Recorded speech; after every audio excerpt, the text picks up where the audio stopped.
السلام علیکم ګرانو دوستانو. نن به زه تاسو ته د کرکټ په هکله باندې یو څو تازه او ډېر مهم خبرونه درکړم. خاص کار زه به تاسو ته یو څو ډېر د خوشحالۍ خبرونه درکړم چې د افغانستان لوبغاړي لکه رشید خان، حضرت الله زازی او نور احمد نن په پاکستان سوپر لیګ کې درې واړه افغان لوبغاړي ډېر ښه ځلېدلي دي او سبا ته په پاکستان سوپر لیګ کې یوه ډېره زبردسته لوبه هم ترسره کیدونکې ده او دغې نه علاوه به زه تاسو ته وایم چې د افغانستان محمد نبي فضل حق فاروقیم په آی پی ایل کې اخیستل شوي دي.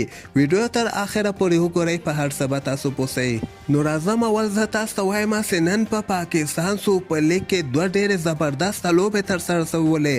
نن چې کومه غرمې ټایم کې لوبه ترسره شوې وله دغه د پېښور زلمی ټیم چې کوم کې چې حضرت الله زازي تم یعنې نن چانس ورکول شوی او دغې کراچي کینګ د محمد نبي ټیم سره لوبه ترسره کړې وله.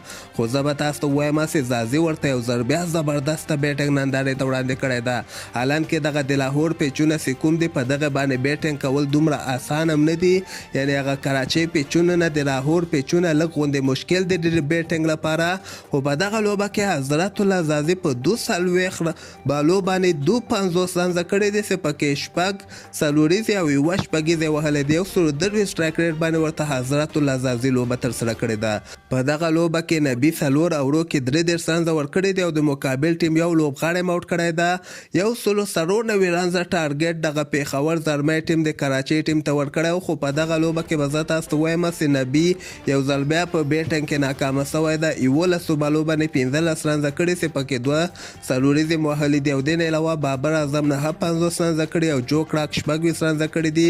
د کراچۍ ټول ټیم یعنې 138 پورې دغه رنزونه رسولي دي او همدغسې ټول اورونه ختم شوي دي. پېښور زلمۍ لپاره دغه لوبه ډېره مهمه وله. 50 رنزو باندې پېښور زلمۍ کراچۍ نه دغه لوبه ګټلې ده. ماښام ټایم کې چې کومه لوبه ترسره شوله دغه بیا د لاهور کرنده ټیم چې کوم ده د رشید خان دوی ټیم کویټا ګلیډیټر سره دوی لوبه ترسره کړله او زه به تاسو ته ووایم چې په دغه لوبه کې کویټا ګلیډیټر ټیم اول بیټینګ ترسره کړ او 142 رنزه ټارګټ یې لاهور کرندر ته ورکړ. رشید خان ورته یو ځل بیا زبردسته بولینګ نندارې ته وړاندې کړی ده. څلور اوورو کې صرف 13 رنزه ورکړي دي او د مقابل ټیم یو لوبغاړی موټ کړی ده. دغې نه علاوه شاهین شاه افریدي 2 لوبغاړي اوټ کړي او ډیوي ویسیم 2 لوبغاړي اوټ کړي دي. نو د دوی هغه سر 2 لوبغاړي ډېر زر اوټ شول. د کویټې نو دومره زیات ټارګټ یې ورنکړه. دغسې لاهور کرندر 142 رنزه ټارګټ چې کویټې ورکړی و هغه بیا ډېر په اسانۍ سره پوره کړی ده. او زه به تاسو ته ووایم چې په نن لوبه کې نور احمد څلور اوورو کې صرف 30 رنزه ورکړي دي او یو لوبغاړی هم کویټې لپاره اوټ کړی و.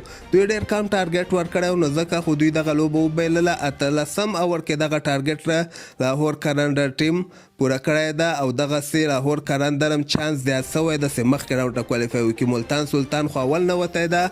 دویم ټیم به لاهور کرندر چې د پاکستان سوپر لیګ سیمي فاینالو ته به کوالیفای وکړي. سبا ته هم په پاکستان سوپر لیګ کې یوه ډېره زبردسته لوبه ترسره کیدونکې ده چې دغه لوبه به زه تاسو ته وایم اسلام آباد یونایټډ ټیم چې کوم ده د رحمان الله ګوربز دغه به کراچي کینګ د محمد نبي ټیم سره که خیر سبا ته ماښام ټایم کې 7 بجې د افغانستان په وخت باندې لوبه ترسره کی. او دې نه علاوه به زه تاسو ته دغه آی پی ایل لیګ نه یو خبر درکړم چې نن په آی پی ایل لیګ کې دغه دویم راوند کې د افغانستان محمد نبي او فضل حق فاروقي اخیستل شوي دي.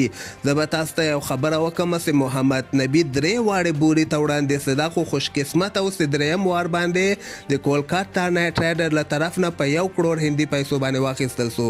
دا یو ډېر ښه خبر د محمد نبي لپاره او د افغانستان خاص کر دغه 2 ځوان لوبغاړي فضل حق فاروقي او نور احمد لپاره چې فضل حق فاروقي نن په 50 لکه هندي پیسو باندې اخیستل شوی ده او 13 ورځ نور احمد هم په 10 لکه هندي پیسو باندې اخیستل شوی ده.